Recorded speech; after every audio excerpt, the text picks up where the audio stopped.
My name is Tracy Steller. I'm professor of biology at College of Southern Maryland. And I'm Paul Billiter. I'm also a professor of biology here at the College of Southern Maryland. Butterflies for a Better Bay is a community service engagement project where we're trying to get underrepresented families and youth interested in planting native plants and interested in preserving the watershed, and we're utilizing the monarch butterfly and its appeal to draw those folks in. The idea for this came as an outgrowth from Bee Campus USA. These gardens behind us are part of College of Southern Maryland's chapter of the Bee Campus USA. One of the things we've always wanted to do is to branch off campus, and the funds that we have are not allowed to be used off campus, so we've gotten a grant from Chesapeake Bay Trust, and we got a grant that Tracy just mentioned for community engagement, and we involved the Humane Society. They are our major off-campus partner in this project. I'd also like to say something about the Humane Society. It was a good choice for a partnership. There's a lot of folks that are interested in helping animals, especially mammals.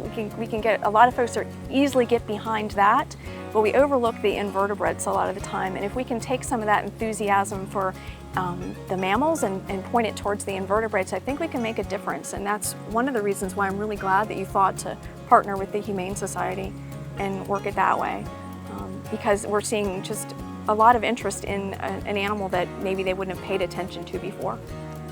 So we're kind of utilizing the monarch butterfly for its appeal, much in the same way that the whale has been held up to save the ocean habitats.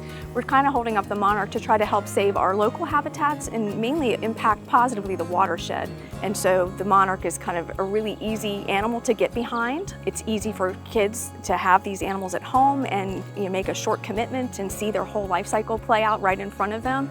And once you do that and have that experience, it really inspires you to kind of look around at what you're doing in your own yards. And that's really our goal, is to inspire folks to think carefully about what they're doing in their own yards, maybe start planting native plants, think more about pollinators, mow less, plant more, and try to really restore some of the habitat that's been lost. The monarch butterfly has great appeal, but it's also probably close to being an endangered species. The populations have declined, particularly the western populations, west of the Rocky Mountains, but also here east of the Rocky Mountains.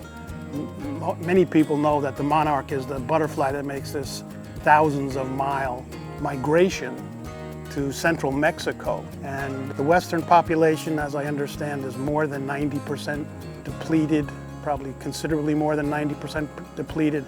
And our population here is probably close to 90% depleted. And secondly, I think a lot of people also know that pollinators are declining. So we mostly look to education. That's what we're doing with the little kids. That's what we do on campus. All of these plants, almost all of these plants were planted by volunteer students and also by volunteer faculty and staff. We are focusing on education and trying to get the word out.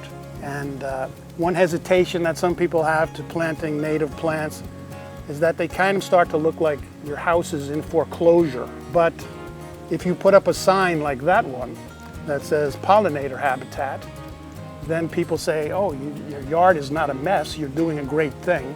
And so part of this project, we also give each participant a sign to put in their yard that says, pardon the weeds. And just that one little sign will make your neighbors love you instead of hate you. If you want information about raising monarch butterflies, there is an infinite amount of it available where everyone would go first to look for stuff, and that's right smack on YouTube, on the internet, and so forth. So they could come to the CSM website and check out Bee Campus USA, where we have links out to the information about Butterflies for a Better Bay. The project's over for this year, but we'll be starting it again next year, hopefully. They could also look around at the local nursery called Chesapeake Natives. They have a website also, and they are a source for native plants. If they're interested in starting a garden, you can plant in fall. So go ahead and start that, and then when spring rolls around, you might see some guests coming to your garden. You will not have difficulty getting started in both raising native plants, and if you want to And then if you build it, the butterflies will come. And other insects too. It's just a joy to go out in these gardens and see all of the insect visitors that are coming in and taking nectar from our flowering plants. I kind of grew up where I was trained as I grew up that we don't like insects, we hate insects, spray all the insects, that they're a bad thing. We really need to have a paradigm shift, and we're hoping the younger generation will be the ones to change the thinking, because we really need to help them.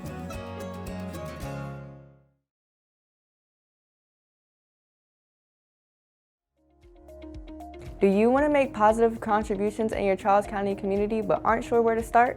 Join one of Charles County's boards, commissions, or committees to see current vacancies and submit an application. Visit www.charlescountymd.gov and follow the boards and commissions links.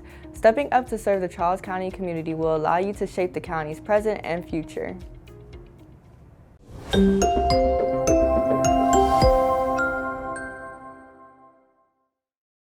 Applying for jobs with Charles County government is now easier and more efficient. Visit www.charlescountymd.gov for more information. My name is Jessica Robertson. I am the local care team coordinator with Charles County government. The local care team is actually an interagency that provides families with assistance that have children with mental and behavioral health concerns. And we are a group of Charles County child serving agencies that get together to provide those services. Currently, there are 10 local agencies. We have the Charles County Public Schools, Charles County Health Department, Department of Social Services, Department of Juvenile Services, Division of Rehabilitation Services, the Local Behavioral Health Authority, Maryland Coalition of Families, Charles County Advocacy Center, Developmental Disabilities Administration, and Southern Maryland Community Network.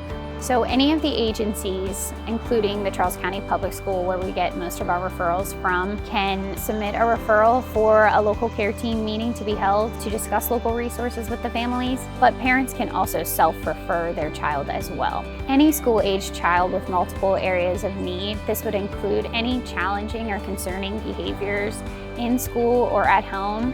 The child doesn't need to have a mental health diagnosis in order to be eligible for the local care team. And the local care team meetings are actually held virtually at this time. Parents who need assistance with technology or are unable to complete the meetings virtually are able to come to our facility, or we are able to actually loan out some technology and equipment for them to be able to sit in on the meetings virtually. All the agencies have a representative, at least one, that comes to the meetings and discusses the resources that are available to the families. Meetings are held weekly on Thursdays, and following the meeting, parents are provided an action plan with all the contact information for the local agencies and representatives that they spoke to during the meeting.